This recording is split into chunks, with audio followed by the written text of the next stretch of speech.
Captain, we have them. We've established Transporter Lock, the Star Trek podcast. Join Ken and crew each week as they explore strange new episodes, seek out new plots and new characters, and boldly go where no podcast has gone before.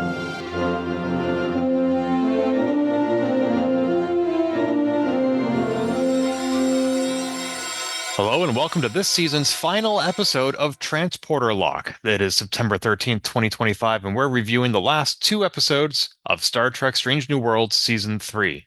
I'm Chief Engineer Ken Gaddy. I'm joined as always by M. McGinnis. Hello, M. Yeah, I'm really so sad that this is our last record together for this. I know, we're just getting into the swing of things, and after 5 episodes, we're already done. I blame The Sopranos, and HBO.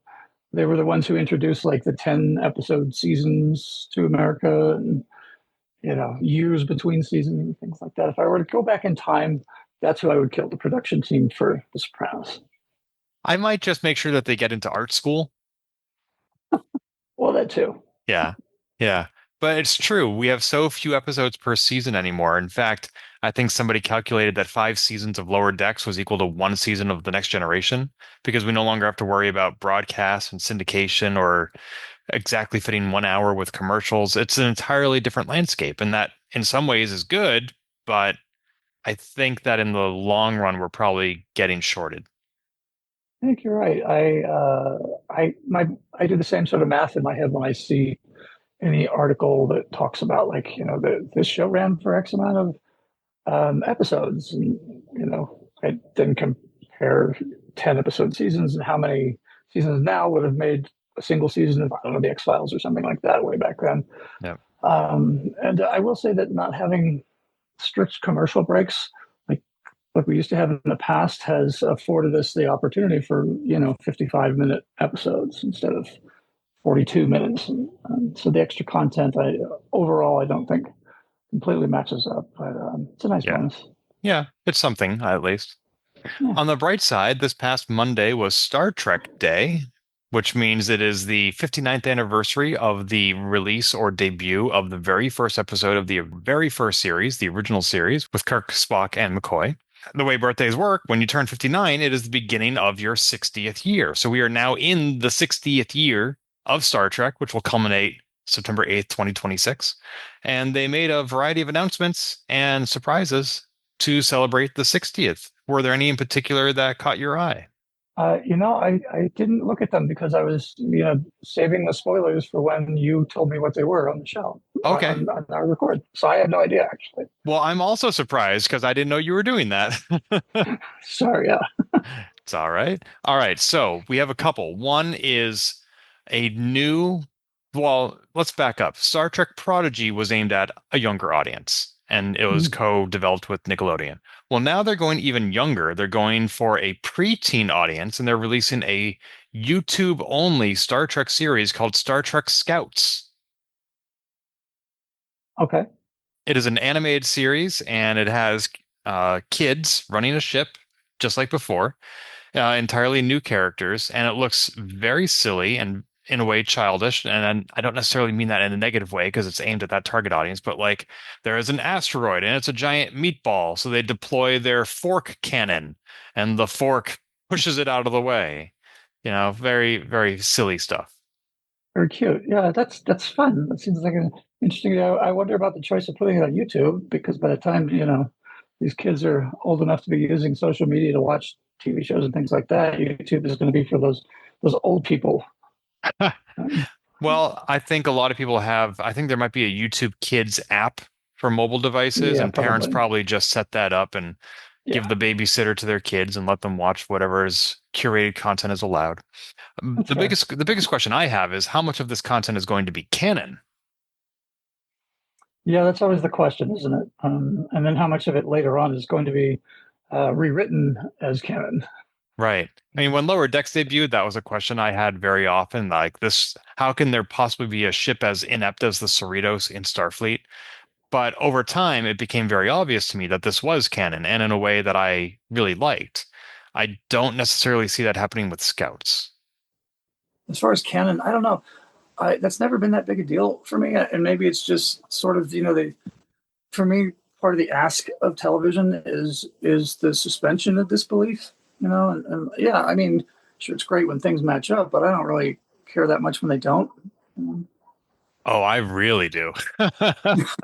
That does not surprise me, knowing you.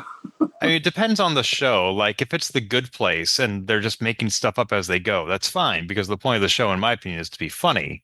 And I give a much wider margin to comedies. But if it's a sci-fi show, I don't want them making stuff up as they go. I mean, don't take that too literally because it is all fiction and every episode is stuff that is made up. But I want it to at least be consistent with the last thing they made up.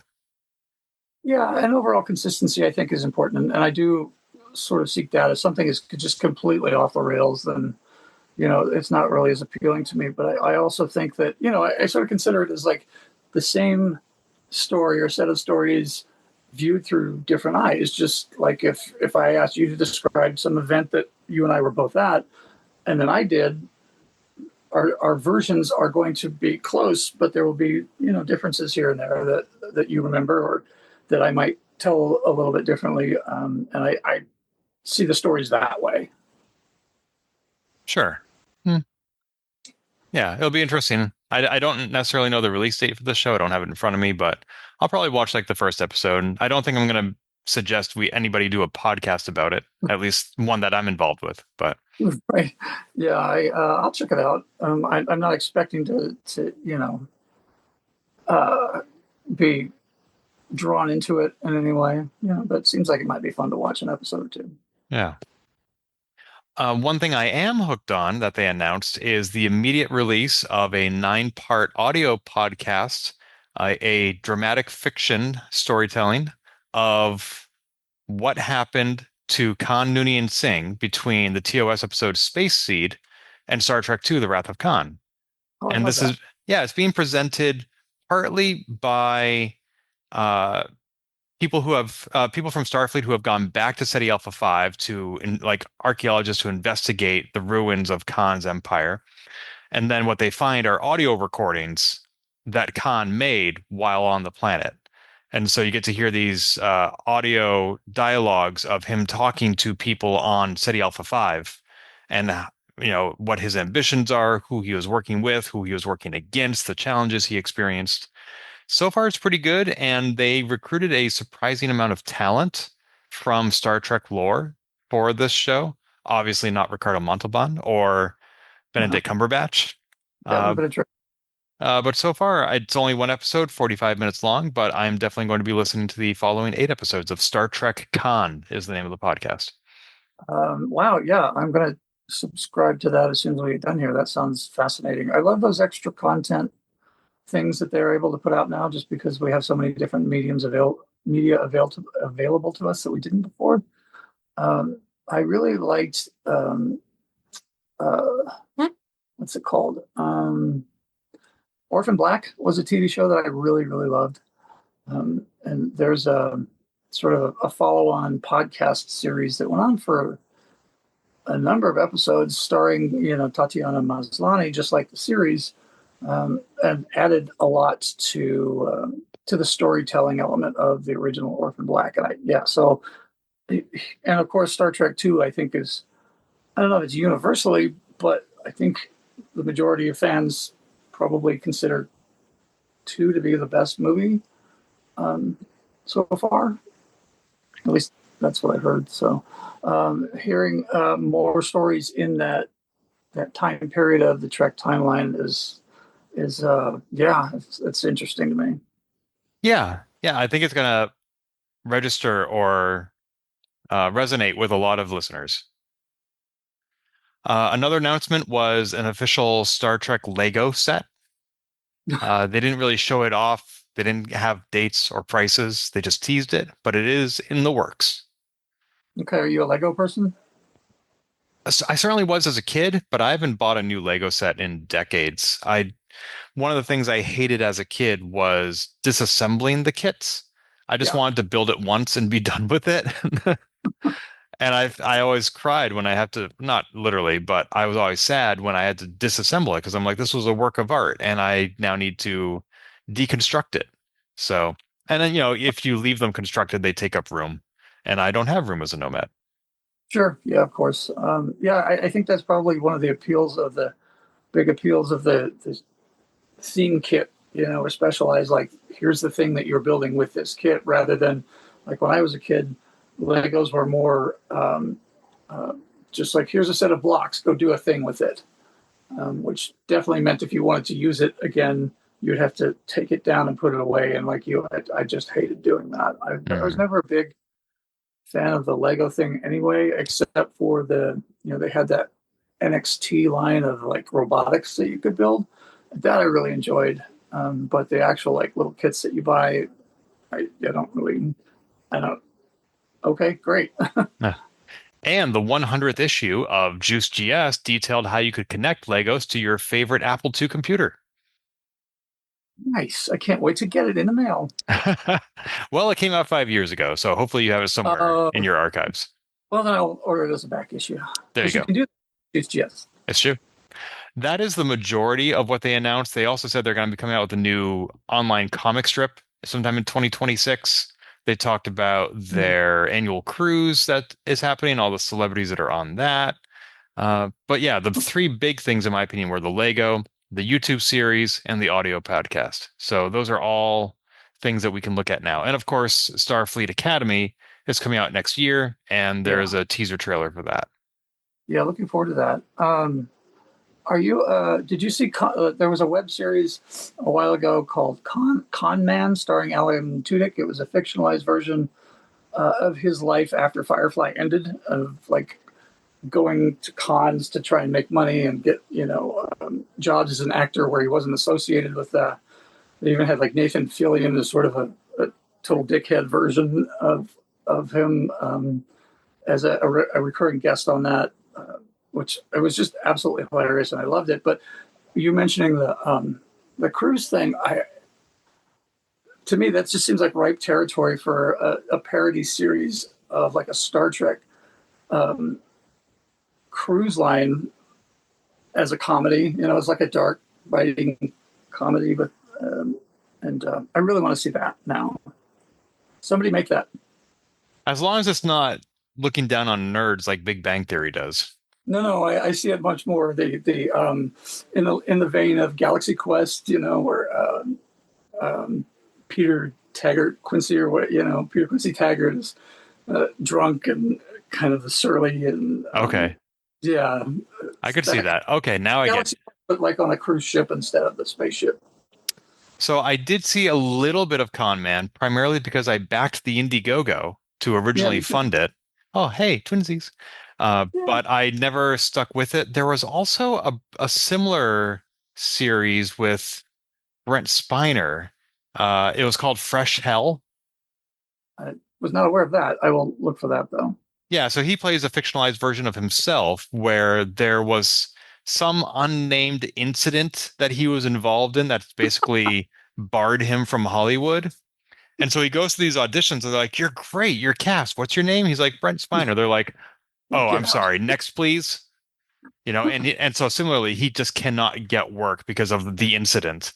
So, I love uh, that.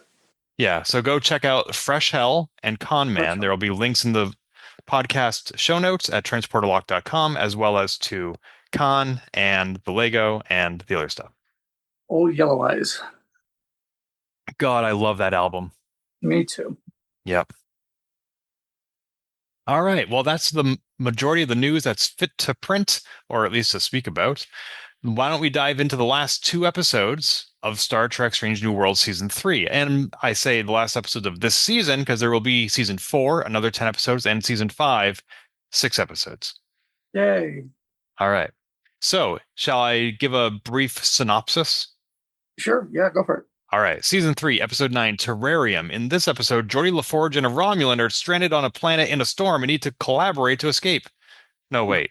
I'm sorry. What? It was Dennis Quaid and an alien Drac who are stranded on an alien Yes, planet and need to collaborate to escape. that's the one that got me. No, wait, I'm sorry. It's Erica Ortegas and a Gorn who are trapped on an alien planet in a storm and need to collaborate to escape. Uh, Yeah. Yeah. So Erica is on a shuttle. It gets pulled through a red wormhole, not Well, affiliated with the one in the novel from Star Trek Deep Space Nine that belonged to the Pa Wraiths. She lands on a planet. Her shuttlecraft is swallowed by the Earth. She is on a planet that is constantly going through storms that are unsurvivable without shelter. She finds shelter occupied by a Gorn, and we'll recall from the season premiere that the Gorn impaled her and cut off her hand, and so she has a thing, that thing being PTSD when it comes to Gorn. She learns to collaborate with this one and trust it and even talk to it a little bit. And so everybody back on the ship, including especially Uhura, are trying to find ways to determine if Erica survived the trip through the wormhole and how to rescue her. They find that way. Erica and the Gorn find the way to survive the storm. They are reunited, and Starfleet promptly kills the Gorn. So that's the episode. yeah. Uh, I I will say that like the first half of this episode was rough to sit through. When it was just Erica, I love her character, and I love the actor playing that character. I don't know, but the narration thing really started to wear on me. Um, and the fact that I think part of it was the fact that she was actually speaking the words rather than having like voiceover dialogue of what's going on internally. She was actually saying everything, and I don't know what it was. I don't know. There's this very like chipper, positive attitude. I'm not sure what it was, but like it really started to grate on me, and I'm glad that they transitioned it into something else. I wish it hadn't been Enemy Mine. But there was a storyline in Agents of Shield where they get transported to this hostile, barren planet, and it's kind of the lifeboat situation of uh, you have limited tools and resources available. How do you get out of this? And a lot of it felt very sort of cliched and tropey. The whole episode here. Um, my less cynical part wants to tell me that like these were intentional nods to other properties, but part of me is just like this is some lazy writing. Um, I did enjoy the idea, and this will play out a lot more in the next episode of choice versus destiny and how they play into each other. And in her case, here she had the opportunity to kill the Gorn. It was injured and chose not to, and what the results of that were. And of course, at the very end, we get the Metrons. Yay! Cool. So let me break some of that down regarding the narration. They, So, well, I mean, they originally had her doing logs, which is a long established trope in Star Trek as a way for characters to talk to themselves. And then they immediately took that away. So it was they sort of hamstrung themselves into forcing her to talk to herself. And to be fair, some people do talk to themselves. I talk to myself. Sometimes people catch me doing it and they're like, they only hear half the conversation because the other half is in my head. And they're like, what is going on over there? But sure. yeah, and like they had to do it from a narrative perspective, but I totally agree. This reminds me of a similar complaint with season 5 of Discovery, where they were constantly saying what they were doing. Like, we need to go down to this planet to find the clue. Okay, we're on the planet. Let's find the clue. Is the clue Right. over here? And in Right. that case, I argued that the reason they were doing that is because people today are constantly looking at their phones because they don't have a commercial break to wait for. They do it during the show, and so they miss stuff. And so you need to assume people weren't paying attention for the last 5 minutes. I mean, this episode, it's a slightly different scenario, but I can totally see how it would be annoying and perhaps take you out of the fiction a bit. I just think that there was people talk to themselves. They do, but Ortega's seemed to like every single thought she had in her head was spoken. And most people are going to have exclamations or expletives that will be spoken out loud, or as they're trying to work through like an idea. And they definitely had a couple of moments in the show where it worked, but there was a lot of just rambling and like it felt like they're explaining things that didn't need to be explained that you could just show her doing, Hmm. and so that felt unnecessary for me. And I don't know what it was, but like half of this episode, I couldn't see what was going on. It was so dark, and I changed the lighting episodes or changed lighting settings and things like that. And the first few minutes after she meets the Gorn, I guess I was glad for the narration at that point because I had no idea what was going on the screen. And I don't know, it felt unnecessary. It felt like a lot of like Ortega's was like memeing, you know. I thought that there were a couple of fun nods in it. There was the Die Hard moment, come out to the coast and they take a shuttle. They said, "Have a good time." They said, kind of a thing. Oh, I didn't catch that, but you're right. I don't know if that was intentional or not, but there just felt like there was a lot of tired cliches here. They're like, being sucked through a wormhole is okay, very Farscape, Buck Rogers, and um, fish out of water. Yeah, I don't know. I did find the weird chemistry, if you can have such a thing, between the Gorn puppet or model and Ortegas was neat. And the device of the little translator that like just did a yes no thing, and then we find out later that the Gorn actually understood her the whole time. So, Yeah. and that was a little bit, the reminder of like, no, these people, this thing is your enemy, and um, I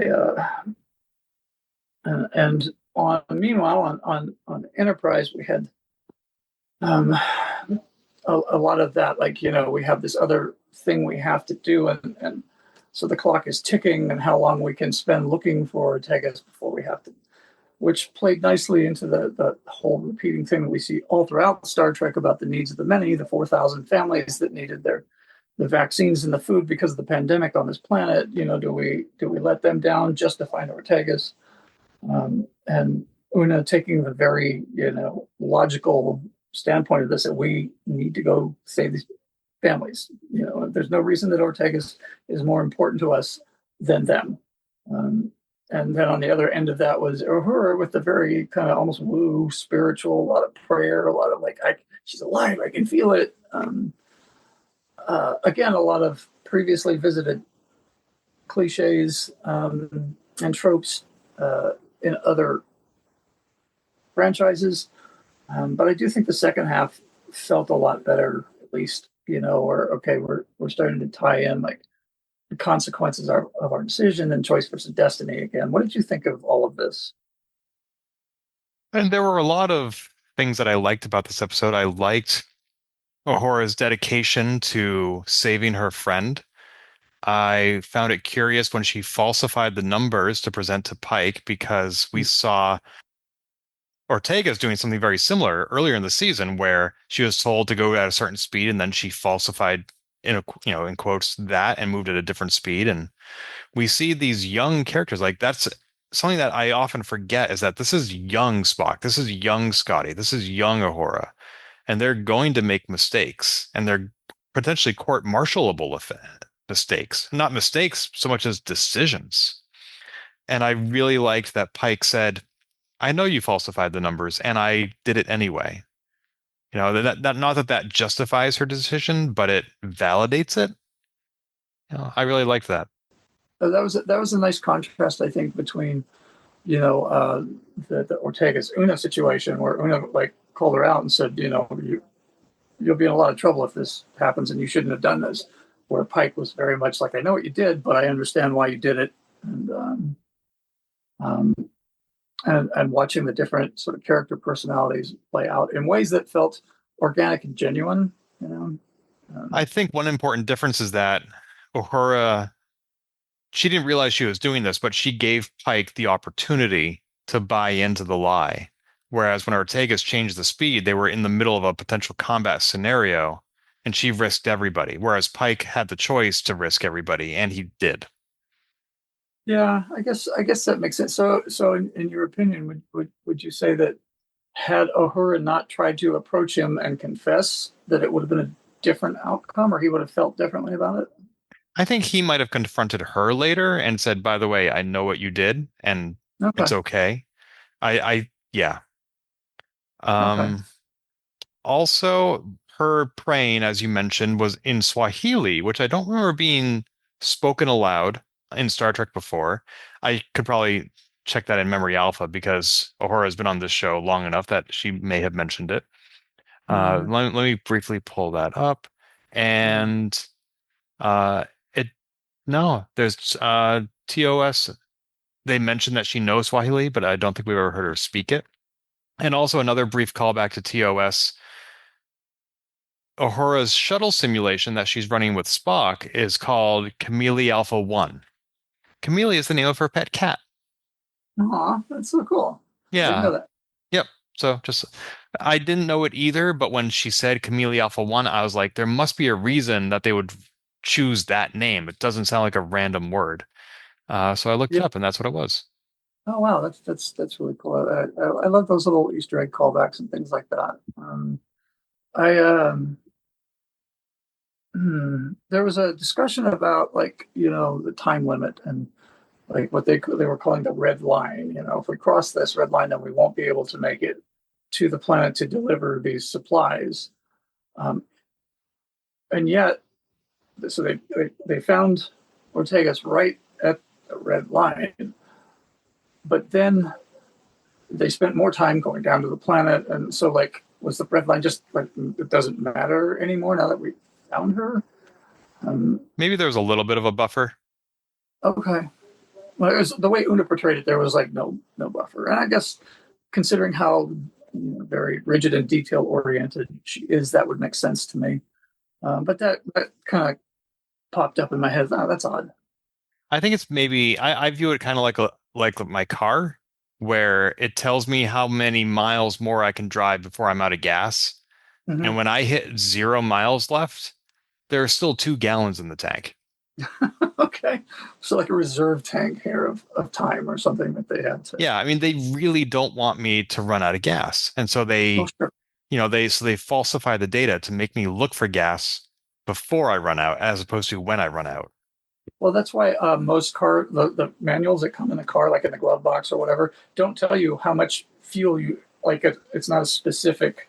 You can go this many miles before you run out of gas, kind of thing, Sure. because they don't want you to like try try and push it. I yeah, there was a. I'm still kind of. I just watched both of these episodes, like the Ortegas one I watched yesterday, and then the finale I watched this morning. Because I found that like as we were recording these, because we had the 2 week, 2 episode gap, I would have like um, an entire week with one episode and then like a day with the next, and sometimes it takes a while for these to sort of soak in and sit right. So like watching them both at the same time, even if it's a shorter viewing time, felt more balanced to me. But things are still sinking in. Did enjoy watching them sort of, she taught the Gorn to play chess and still lost. And it's implied that maybe the Gorn already knew how to play chess. And and I don't know if it was like assuaging her ego in order to learn more about her, or and then it taught her some game where she had to like eat one of the playing pieces if you wanted the end, which I thought was funny. There was that little thing that she did. So at the very beginning, when she's doing her own, the personal log thing that you talked about, there was she grabbed something off the shelf, and I didn't really see what it was as she was leaving.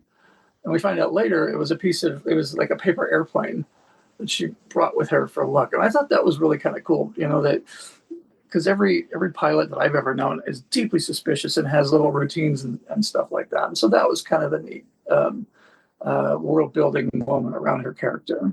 Hmm. Yeah, regarding the chess, I was surprised that made time to build a chess set and teach the Gorn how to play it because they seem to be in very dire circumstances. And I feel like maybe that time could have been better spent.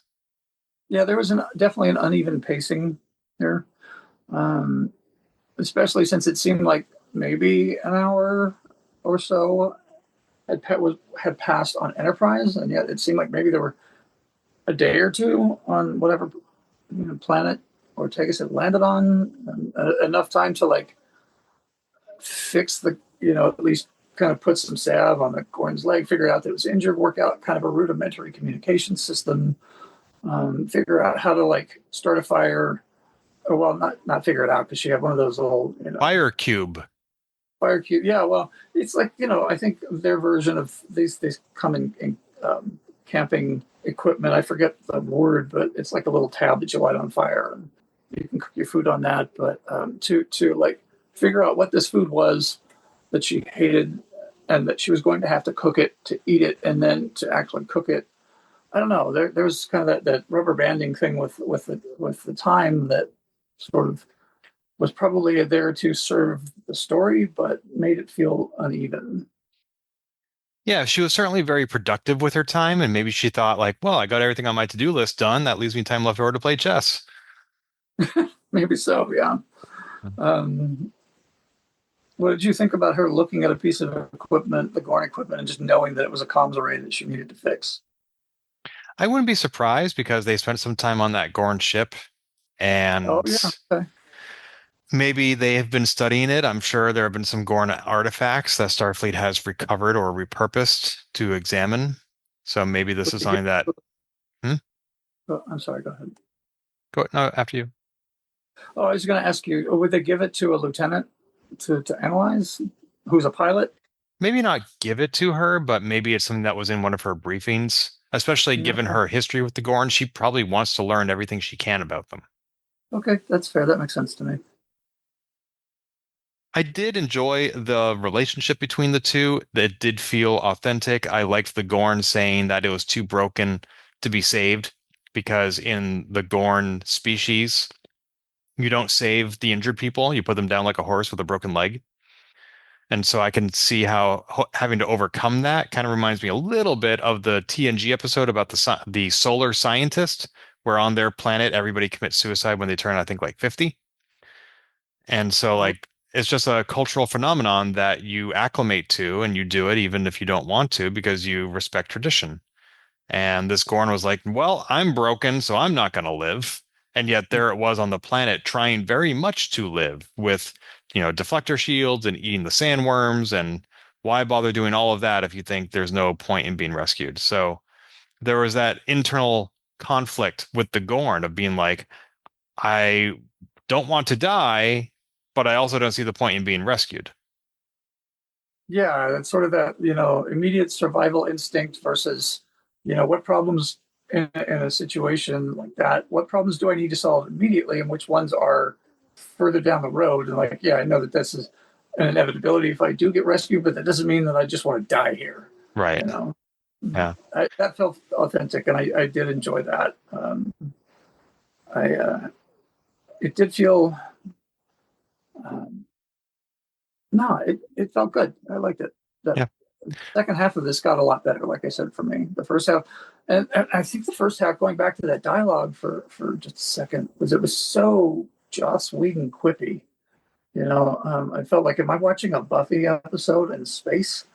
Um, and that'll come up for me in the next episode as well. We'll get to that, but um, some of it just seemed very kind of over the top and forced. Yeah, they were lighting a lot of candles in this episode. There was a thing she said where she was like working on the comms, and I'm sure this is just an association in my head. There was a TV show in the '80s that I loved, and it was canceled because I don't think the audiences at the time really understood what was happening. It was called Sledgehammer. It starred David Rossi. I think it was on for like a season and a half or two, where he's this ultra violent cop, but it's played as like a hysterical comedy. He sleeps with his gun, he talks to the gun, and like if he loses the gun, he kind of like goes insane. Um, and it was on the air in a very different in the '80s when violence it was treated a lot differently than it is now. But his catchphrase was, "Trust me, I know what I'm doing." That would inevitably mean he messed something up, and I just thought that the way that she said that, it felt very much like that moment in the show. So Awesome. I have never heard of Sledgehammer. it's a fun show if you enjoy the kind of biting, vicious satire. but it could be very offensive to a certain mindset, I think. Sure. Well, it was the 80s. Indeed, the whole decade is offensive now. It is. Yeah. What do you think Um, about La'an's actions on the planet? very it was sad, and I think it kind of was meant to like make us tug at the heartstrings a little bit. I did feel like just because of the relationship is building with the Gorn and her, Ortega's using that opportunity to kind of work through some of the trauma and deal with PTSD head on, sort of set up the tragedy at the end, right? Like this is okay. Near the end, I was like, okay, how are they going to kill this Gorn? Because that's obviously what's going to happen. And it made a lot of sense that that's the way they did it. It was sad, but La'an has her own PTSD around the Gorn, and yeah, and seeing that thing with one of her crewmates, um, it seems perfectly logical that she would immediately kill it and assume that like bad things were happening to Ortegas. They had mentioned that La'an sort of worked through her PTSD when she escaped the hegemony at the beginning of the season. That's why she felt comfortable dating Spock and having dance lessons. And so I was disappointed to hear or see her react so violently and so swiftly. I don't think Starfleet should be the kind of people who shoot first. And I also don't understand why, if this was a rescue mission of Ortega's on a crashed planet, they went down with phaser rifles set to kill. That just seems like they were setting themselves up to kill this Gorn. And like I knew the Gorn was going to die. I don't know. I didn't immediately come to that realization, but toward the end, I was like, oh yeah, one of them is going to survive this. And I was still heartbroken, but not surprised when the Gorn's death was at Starfleet's hands. Yeah, to me, it felt like a realistic portrayal of dealing with PTSD and the long term effects of it. And you can make a lot of progress in therapy and have a big setback like that, And I think La'an's case, she wasn't her getting over it was less about facing it and confronting it directly, and so having it put it right back in your face like that, I think, can definitely expose some not not I guess not setback, but expose some areas of that still need to be worked on in your therapy, or if that's what you're doing, or whatever. I guess Um, it's easier to overcome your PTSD around the Gorn when you don't have to see the Gorn. And I think this was probably her first time since the season premiere. I think you're right. Yeah, and and again, it's a healing journey with PTSD. It's not something that you solve in 2 therapy sessions, and it's a bumpy road. Yep. And I think it was to me, it felt like an accurate portrayal. Still very sad, and yeah, I did wonder the same thing. Like, okay, we're going into unknown hostile situations, and we don't know Ortega's condition, but yeah, phaser rifles set to kill seem very um, heavy-handed, Yeah. in a It way that sort of surprised and disappointed me. it shouldn't be the default setting. Right. Yeah. And Yeah. I know you needed the heartbreak and the tragedy, and we needed to have Ortegas feel that so that we could sort of feel it. I I don't know. I mean, if you're gonna kill the Gorn, maybe there was a better way to do that. I don't know. Yeah, if the Gorn had died in the firestorm, I could have seen that. Yeah, or But maybe even the Gorn show up first and kill her, and kill the Gorn. Or Ortega's, they transport out of there, and then like as they're transporting out, the Gorn are transporting in, and I don't know. yeah. There were other ways I think that could have been handled. Uh, But it all played out for the benefit of the observation of the Metron. yeah, what do you think about that? So, confession, as I've mentioned on this show before, I have not seen every episode of TOS. I'm acquainted with Arena, where Kirk and the Gorn are fighting down at Vasquez Rocks in California, which I've been to, and Mhm. how he develops rudimentary gunpowder and ultimately decides not to kill the Gorn. I think I know all that just from osmosis, not having actually seen the episode myself, though. And so I didn't realize, I knew the Metrons were erased from TOS. I didn't realize that that was the same episode as Arena. And so that's the common theme here is Metrons putting humans and Gorn together to see how they interact. So I was not expecting them to show up. I didn't necessarily immediately realize the correlation with the TOS episode. It did seem, of all the shows that try to tie into TOS, the shows that are set in the same era obviously do it the most often. You know, like having Trelane and Metron in the same season. It didn't necessarily seem necessary, though, or at least the way it was presented here. I was chatting with friends of the show and former guest and co-host Sabriel and Ishar. They were saying that it could have been, they could have still had the Metron, but done differently. For example, they could have just had the Metron observing. So, like, after everybody beams out, the camera pans over to two Metrons talking to each other about what they've just witnessed without necessarily exposing themselves to Ortegas in a way that Ortegas isn't even going to remember. I don't know. It was fine. It didn't bother me, but I just feel like it could have been done better. Yeah, that makes sense to me. Like you, I'm sure that I've seen parts of that episode, probably just through, honestly pop culture absorption. You know, the I've been to that location and I've seen that location used in a lot of movies and other things. You know, it's a very iconic. Like when you see it, you know what immediately what it is. That rock that Kirk and the Gorn were on, and the idea of the Metron as these, on the one hand, they are portrayed as being, you know, more powerful and highly intelligent, and on the other, there's this like childlike naivety about them and not understanding the cruelty of what they're doing. And that didn't really, I mean, there was a lot of verbal exposition without really feeling much of that. I think that the way, even your idea of just having two of them discuss it would have been a lot more effective than interacting with Ortegas. Mm-hmm. Yeah, I part of it's childish, as you mentioned. The other part is just that they are clearly more evolved than us, that they can like stop time and fling the Enterprise 1600 light years away like they did in TOS. And so they just see us like we see ants. You know, we offer no compassion or empathy to ants. We just play with them to make them do things. And that's what they're doing with us. I suppose. I think I don't know. Maybe this is a subversion of one of those, you know, those typical sci-fi trope of, you know, advanced evolution includes wisdom, you know, and because there definitely wasn't here there. It definitely wasn't there in this case,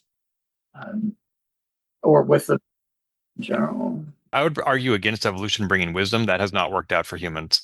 It's not worked out for humans, but typically those are, at least for me, those tend to show up in where I notice them is in morality tales where humans are like having to acknowledge their faults, or like this is, you know, we're deficient in this area, or there was an episode of Farscape where there was a version of the Crichton main character who was much more involved and smart and didn't understand, like in his logic, he wasn't being cruel. It was just natural that he would treat these other people like garbage because he deserved to.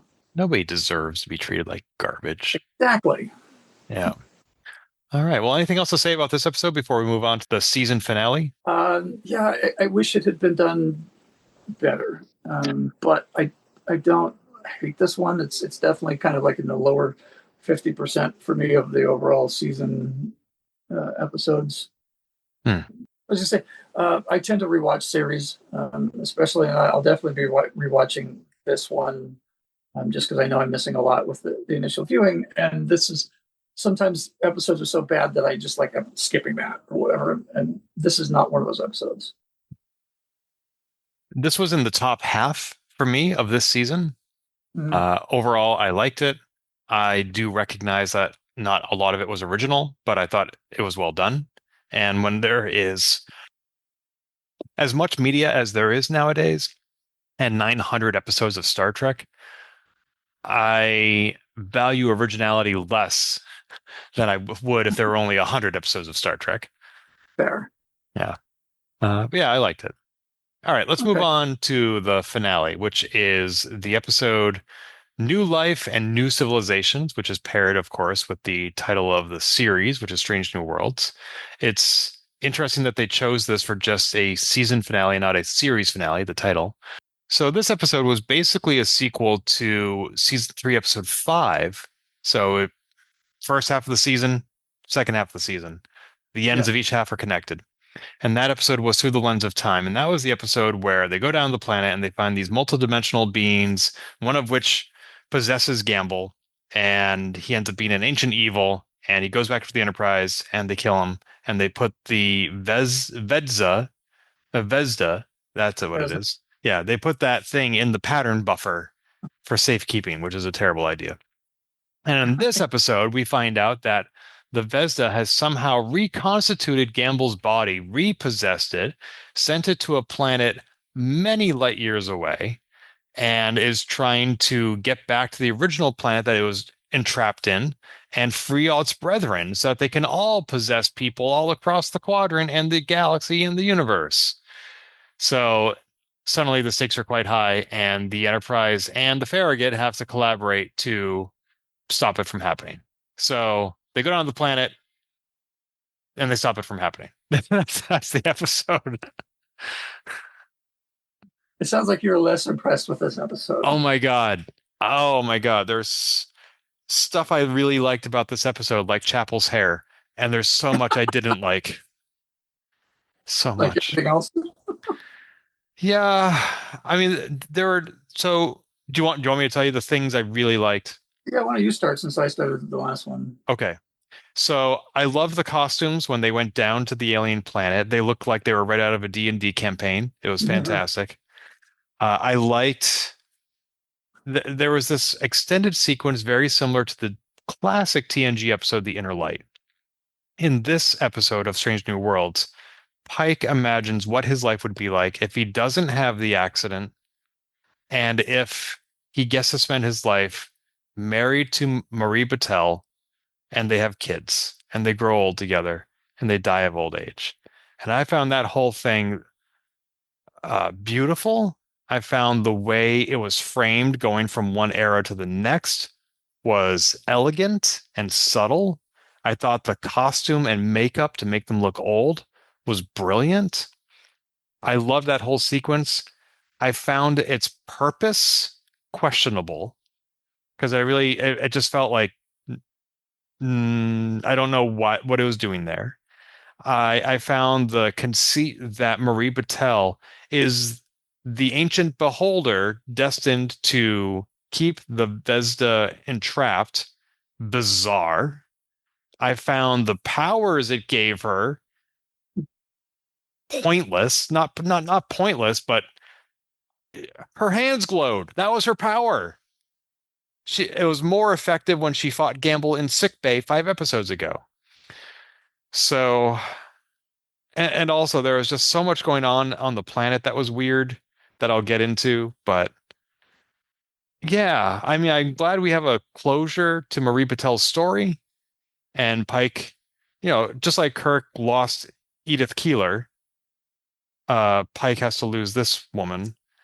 Star Enterprise captains can never be happy, is what we're learning. It's a cursed ship. But Have you used the head that wears the crown? No. yeah, it was also kind of a waste of bringing Gamble back.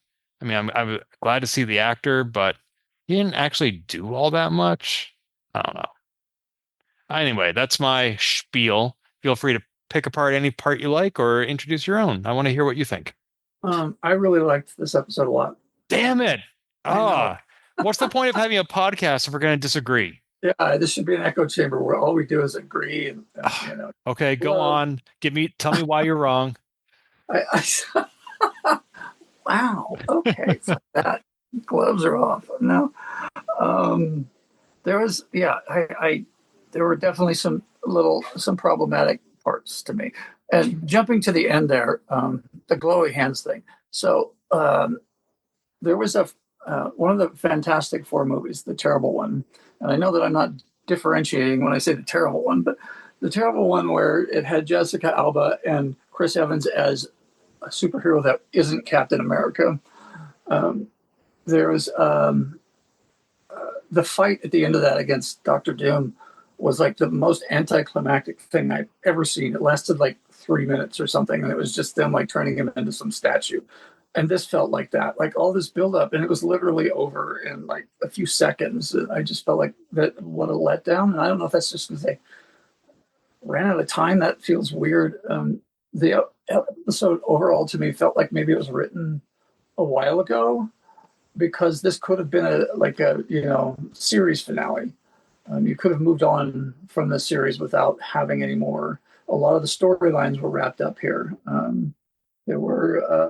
There's some little things that I enjoyed. First were Mr. Scott and his traditional Scottish attire. I thought that was really cool. And then teasing him about it. I thought this was formal. And like you said, the costuming and the lighting in this, and I would say through most of the show, has just been like, Golden Globe award winning stuff, or what the Emmy Award, whatever it is, the television one. We had the return of Corby and going back to the prison on Vadian 9, and I wish we had got to see more of that. There's a point in there where we learned that the secret of moving around in this thing that they didn't really figure out last time that showed up was that it takes two to move through the gate. One of the creatures and one of the the human vessel or whatever it is. And but there's the Gamble Vesda takes Mbenga back to the prison, and when he at some point, Mbenga gets separated and he just wanders off. You don't see him again until like the very end of the show. We don't know how he got through any doors or how they got him off of there. That felt like really odd. There was a couple of lines in there, and I don't know if this is a setup for the future, but like there was a wordplay thing where they were talking about like how would Pelia say something, and they were kind of goofing on. I think it was a little jab at her accent, because Chapel looks at Mr. Scott and goes, "Would Pelia ever say that like a vampire?" Scotty's reply was, "She would sometimes." And I thought that was very cute. I don't. God, I don't like that character. I don't like Pelia. It feels like they're trying to force humor into places where it doesn't need it with her. Yeah, when she said to Spock, "I'm picking up what you're putting down, Mr. Spocko." Oh, I hated that. Oh my God. Yeah, I mean, I understand everybody gave her a weird look, because I would too. And when Scotty made fun of her accent, I thought, oh, Emma's going to love this, because that's exactly what we've been saying all season. Yeah, it's a character choice that I guess Carole King does in a lot of her things that came from when she was new to Hollywood and acting. When the directors found out that she could do kind of, nondescript accents like that, they always asked her to do it. It just became this habit for her. Here it feels forced and unnecessary, and so that was like goofing on it just a little bit. Felt nice. I don't want bad things to happen to the character. I just wish she wasn't on the show. Sometimes there are characters where I'm like, please kill this character, and this is not what I have there. The escape from the pattern buffer, the transport pattern buffer, we got foreshadowing that was going to happen, at the very end of the previous episode, that it was where the screen flickered or whatever, but there was no explanation really as to how that happened or why, some mystical thing, who knows. There was more kind of nods to other science fiction and tropes about, there was the comment about the Arthur C. Clarke, I think it was, the quote about, any sufficiently advanced science is going to seem like magic to us. And that felt kind of heavy handed. And I don't know, halfway through this thing, I was starting to wonder again if this was written by Joss Whedon, because there was, and beyond just the quippy, Buffy speak, there were a lot of parallels, I think, here to what happened in that show with this, the idea of the protector and the first evil, and and being, in Buffy, there was Caleb, I think his name was. By Nathan Fillion, right? Right, exactly. And being part of, and being the sort of physical vessel for the evil. They did kind of twist the trope, play with the trope a little bit, because I think in Buffy, the he had some agency. He was also had a personality, and thoughts of his own. Whereas with Gamble, that was just kind of an empty shell for the Vesna. But then we had the idea of Batel being, I am Batel, but I am also the beholder.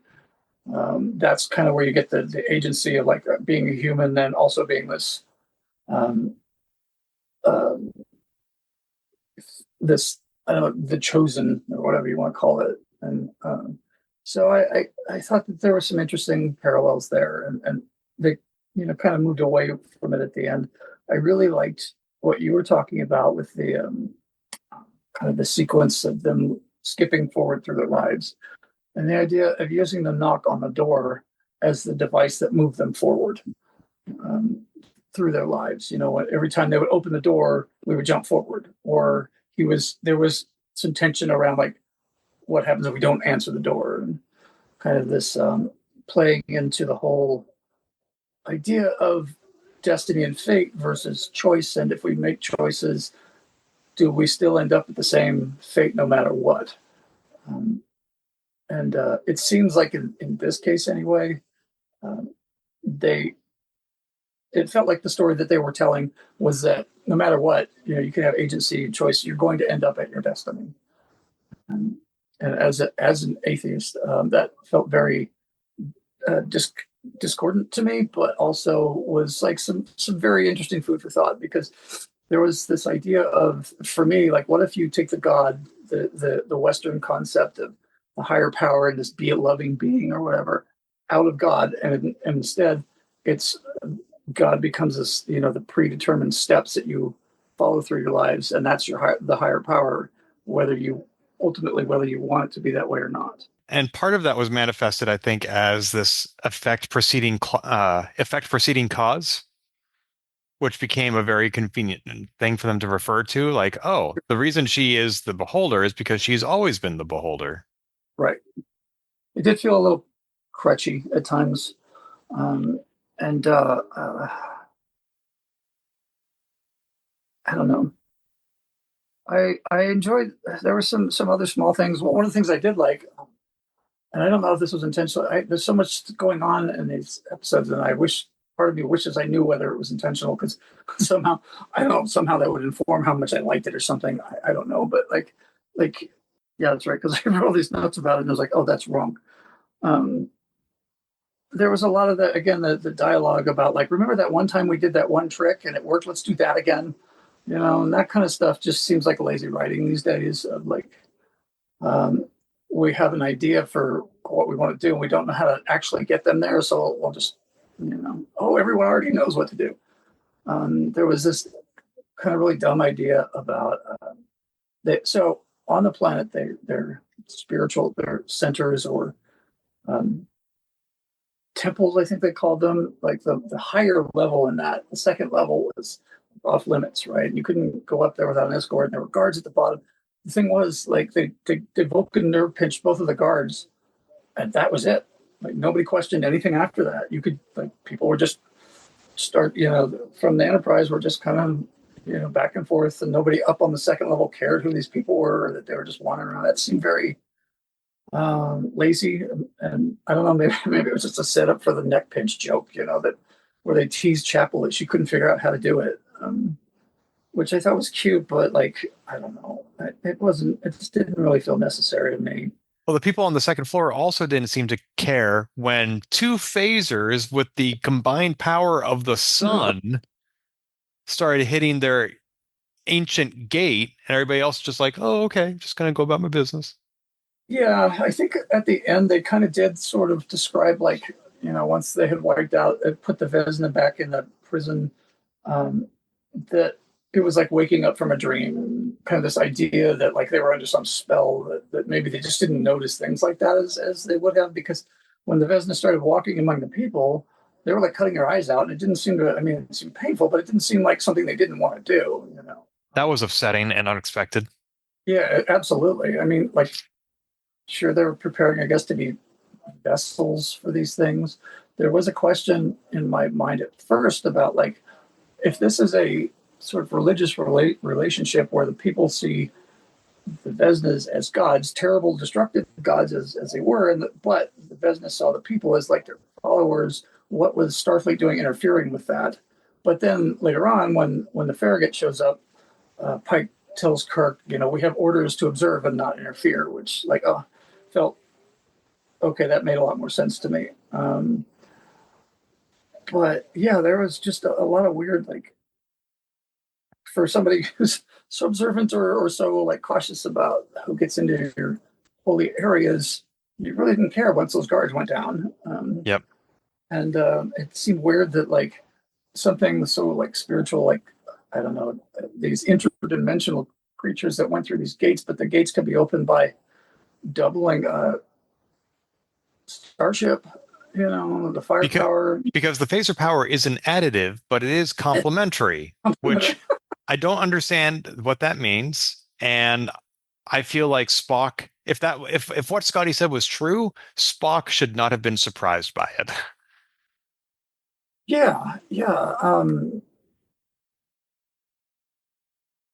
I did enjoy the kind of the mechanic of like the Kirk Spock mind meld, and them talking, like speaking the same thing at the same time. And of course, there's some beautiful graphics, the hero shots of the ships, you know, moving in sync together. And there was even like the Top Gun moment where they were like one of them was upside down to the other. You know, Star Trek has always been kind of guilty of that, a little bit guilty, not always, but a little bit of thinking that space is kind of flat. You know, all ships are on the same plane together, and face the same way and are at the same angle. And there was a lot of that here. I don't know. It felt like there was a lot of.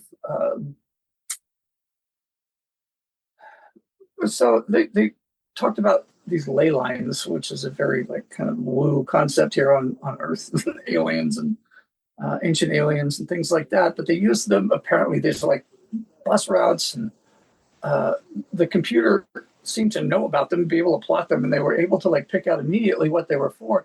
But nobody other than Scott seemed to know what they were for before that moment. It seemed sort of weird. Yeah, I'm familiar with ley lines, the theory of them on Earth. The fact that they exist in space was such a contrivance created for this episode. Isn't it enough that there's a mycelial network? Do we also need ley lines? Yeah, it seemed very odd, and especially if you're using the idea, like, you know, advanced science that we don't understand and interdimensional travel that these Vesna have. Why not just accept that, like, they have this power or whatever? You know, why do we need to like explain it away? This is the midichlorians, you know, like, why do we need science behind something like that? Well, it also reminds me of the Iconian gateways from TNG, these portals where you can just walk through them and show up somewhere else. And this was apparently not that, because these follow ley lines, but the implication is the same. But in order for these to work, unlike Iconian gateways, effect needs to precede cause so that Mbenga's life story can be inscribed in Swahili on the portal. And that was the only purpose he really had in this story. You talk about how he just got lost and disappeared once he got into the labyrinth. And you're absolutely correct, because they had no purpose for him there. You either need to have a Swahili background inscribed on the portal, or you need to have two starships shooting their phasers at it. That's the only way to get in. And they did them both. Yeah, I think that makes perfect sense to me. And I,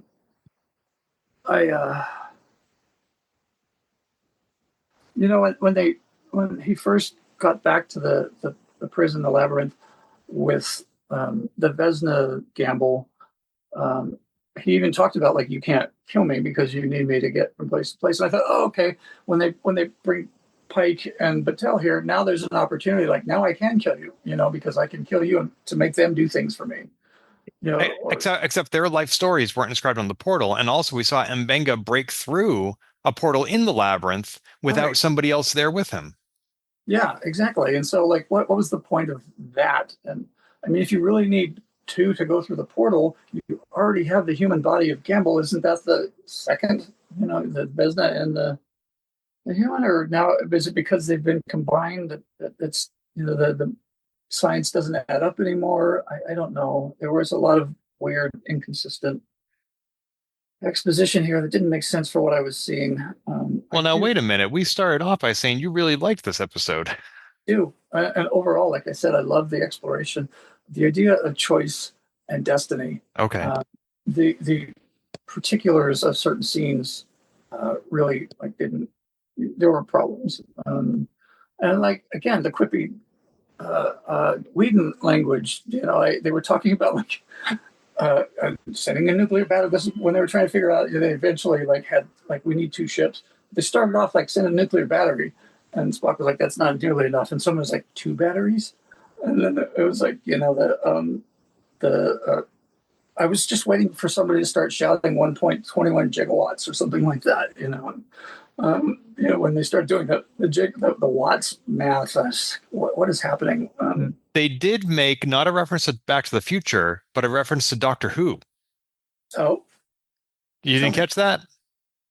I'm not as big a Who fan, so no. Okay. It was right after Scotty showed up to the formal dinner, and Peleus says, like, oh, let me tell you about my adventures with the time-traveling doctor. Oh, that's what that was. Okay. Yeah. Yeah, that makes sense. So Doctor Who is a part of the Trek universe, or is Trek part of the Doctor Who universe? Well, I wouldn't be surprised if we see a Doctor Who crossover in one of the last two seasons. And this could be leading up to that. That could be fun. I would really enjoy that. Just the blue police box showing up on the bridge. Yes. Yes, please. I'm here for that. Right. Of course, my favorite Doctor is dead, but we could still do it, I think. Which Doctor would you step out? Who's your favorite Doctor? Pertwee, I think. Oh, okay. So my first Doctor was Tom Baker. Okay. I liked him too. Yeah, and he's still alive. He was a close second, absolutely. Yeah. I haven't seen any Doctor Who in the last 20 years, so I don't know who would step out. Okay. That's fair. And again, you know, again with the like when they were talking about doing the mind meld thing, you know, Kirk and Spock, which I think was kind of cool and cute, but there was that like, you know, the inside wink wink nudge nudge jokes about, you know, don't judge me for that time on the second moon of Orion, and you know, like come on. Well, that's another way in which I felt like this could have been a series finale where Kirk says, you know, someday we may serve on the same ship together, so you might as well call me Jim. Yeah, that was the first Call Me Jim that we've heard. But also there was the fact that how many times this season was the Farragut the closest ship to the Enterprise? Yeah, that was a little like I don't know how else you would keep Kirk that close to have him keep, other than making him a crew member on Enterprise, which would have been weird. But yeah, that's very very convenient. I did like one of the very closing scenes. It was not a substantial scene, but he was sitting with his brother, Sam. And like, oh yeah, let's remind people that these are brothers. Like, we rarely get that on this show. Like Sam Kirk, we know what his fate is from TOS, but he's rarely in the show, but he is Captain Kirk's brother. Let's like have them together. So even though it was very brief, I like that they shared a drink. Yeah, I think sibling relationships are always a great, you know, fertile field for creative stuff. Yeah, around these stories, and that's yeah, I could see that. There was a moment there where, and I think that kind of summed the whole thing up nicely for me because they're talking, especially as they were jumping through life, you know, at the end, and I think that was the most effective sequence of all of this. Is again the choice and destiny thing, where they're talking about destinies, and like Pike says, "I wasn't supposed to avoid this," you know, and it's sort of hinted at that this might, you know, that okay, again, the destiny thing of him being disfigured and some horrible accident, the details of the accident could change, but it still winds up the same for him. And they set it up, maybe if this was the series finale, that could have been the thing that put him in the chair. It turned out not to be, because we have more seasons coming. But at one point, Battelle goes, "This is what we signed up for," and that is to me like all about a statement of agency, and like accepting that no matter what our destiny is and whether or not we decide how that goes, we can make the choice in the moment, and that's what makes it. Um, I would say a story about moral choice. That was what really kind of appealed to me in all of this. It's not quite the same regarding knowing one's future, but when she, in that dream sequence, was so committed to him, knowing that he was about to have that accident, and she was the one reassuring him, like, our relationship will change, but we'll still be here, remind me very much of the accident Christopher Reeve had back in the 90s. Because when he was in the immediate aftermath of that accident, he was considering ending his own life. And his wife, Dana, went to him and said, whatever decision you make, I will support, but I want you to know you're still you. Like, those were her exact words. And those words saved his life because he realized, yeah, my body may not work the way it used to, but I'm still me. And Yeah. the fate of Christopher Pike, as we know from TOS, isn't all that dissimilar from Christopher Reeve as far as his mobility and agency. And so having somebody as committed to Captain Pike as Dana Reeve was to Christopher, that's the parallel I drew. And that really underscored for me their love, which we've seen to varying degrees throughout the last couple of seasons. I think that one scene really underscored for me that they are a power couple, or could be. Yeah, I think that I agree with that. To me, what spoke to me about that relationship again was, we know what his fate is, and we're making choices anyway. Um, and I did like, I don't know if this was an immediate subversion of the Spocko thing, but they had, as they skip forward in time, one of the scenes featured, their daughter grown back in college or back from her first job, and she calls Spock Uncle Sock, which I thought was a lot funnier than Spocko, um, and that was really kind of cute. There was a TV show a number of years ago called This Is Us, and spoilers.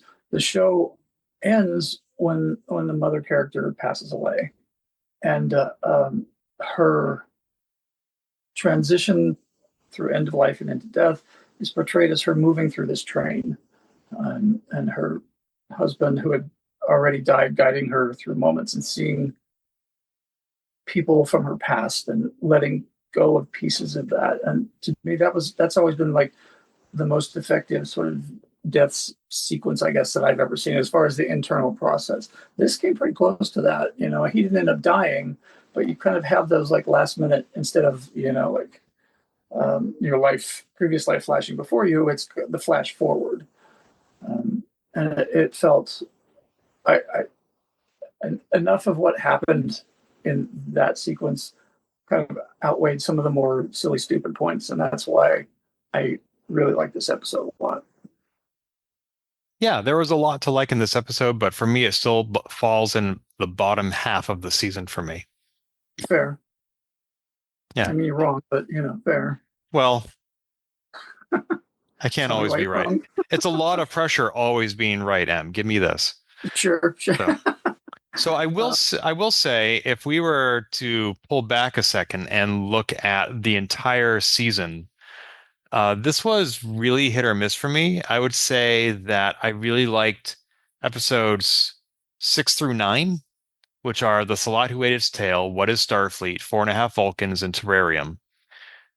And even Terrarium, as you and I have discussed, was kind of hit or miss. So let's say episodes 6 through 8 were solid for me. That's less than a third of the season. I feel Okay. like overall, this season tried to do a lot. There were times when I felt like they told instead of showed. And sometimes Yeah. I didn't understand what was happening because I hadn't seen it. And they were just trying to do too much. There were too many things happening in each episode, so they couldn't give each one its attention. And overall, this, like I said, every episode had things I liked about it, and some episodes were great. But overall, I feel like this was Star Trek Strange New World's weakest season. Okay. Of the three, which, since it wasn't this one, did you like the first season the best? Are we on like a downward trend from 1 to 2 is the middle and 3 is the worst? Or Oh, was 2 better? Or, that's a good question. I'd have to think about that. Off the top of my head, I think, well, you know what? Season one had something going for it that all the other seasons did not have, which was Bruce Horak as Chief Engineer Hemmer. Hemmer was a fantastic character, and to your point, his successor isn't that great in your opinion. And so I would say season one was really strong, partly for that. I would say season two was pretty good. And season three, I mean, season two had the musical episode and the Lower Decks crossover, which are both phenomenal. So season two was also really strong. Season one and two were both strong for different reasons. Season three is weak for both of those reasons. okay, I like that. I like that. Yeah. I think that to your point about talk, the verbal exposition rather the telling rather than showing, which to me sort of almost felt like an abundance of wealth, where we have all of these stories that all of them could be great but we just don't have time to do everything that we want. So we'll kind of throw pieces and elements at you instead and hope that your brain will connect and fill in the rest.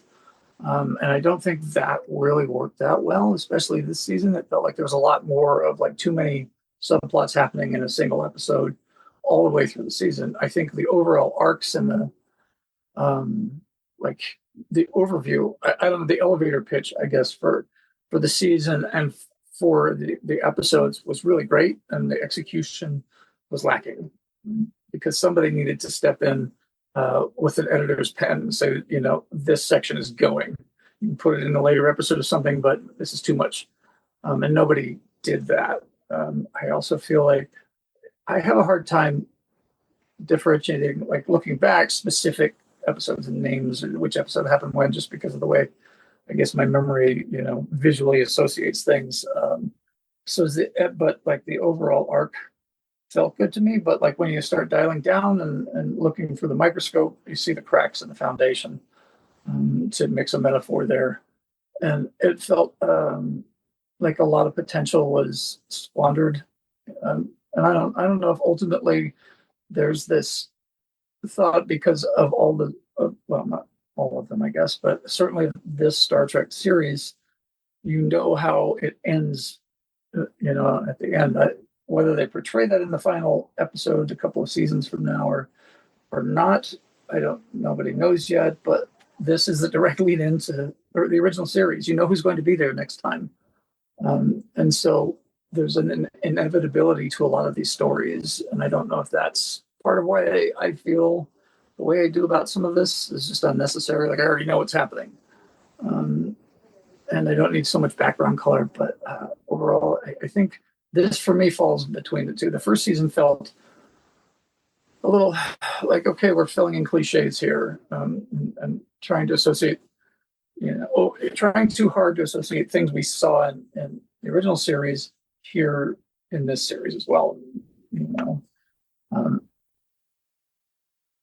and this, yeah. So I felt like season one was the weakest of the three, and season two I preferred the most. Yeah, I can go with that. Oh, yay. Yeah, you have my approval to think these things. I did. I really kind of enjoyed the debate, the end. Speaking of all forwards and things, and the thing that's been sort of going, ongoing, the discussion about like his catchphrase in the chair, whether is it hit it, is it, we hear that like Ortega's like, let's light this candle. So that was a fun discussion. Yeah, and it was sort of a little heart-wrenching to see that his heart wasn't in it at that moment, that he just couldn't even bring himself to say hit it. He's just like, take us out, Erica, or as fast as you want to go. Yeah, he seemed very, yeah, the Battel's fate was still very clearly weighing heavily on him. And we had that little sort of like semi-tender, I guess, moment with him and Una where they're, having a drink and she's like, you want to talk about it? He's like, not yet. Yeah. Which felt very genuine. And also like he does a great job, I think, of the actor of portraying that inner dialogue on his face. Yes. Yes. That's a great way to put it. And I fully agree. Yeah. So, overall, this is, I think, probably, I don't know, it was my favorite. Like I said, I had that weird seesaw thing where I have a week to sit with an episode, and then I have 2 nights to sit with one for the show for analysis. But this was top 3 of the season for me.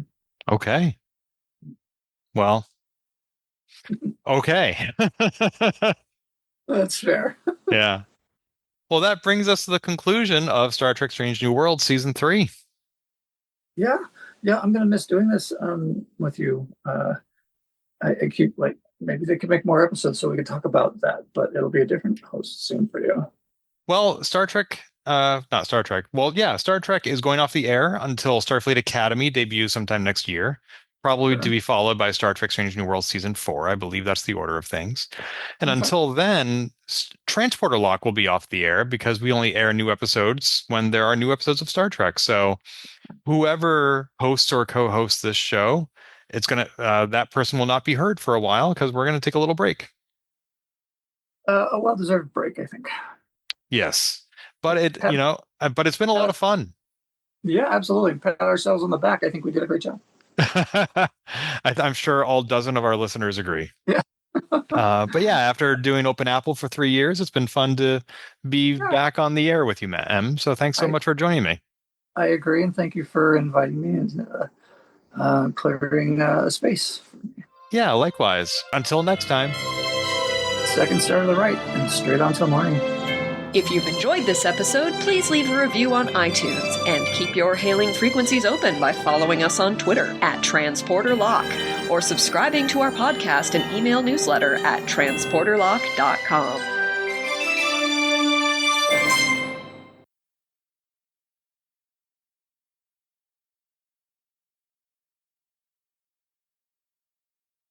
Ooh, Star Trek 6.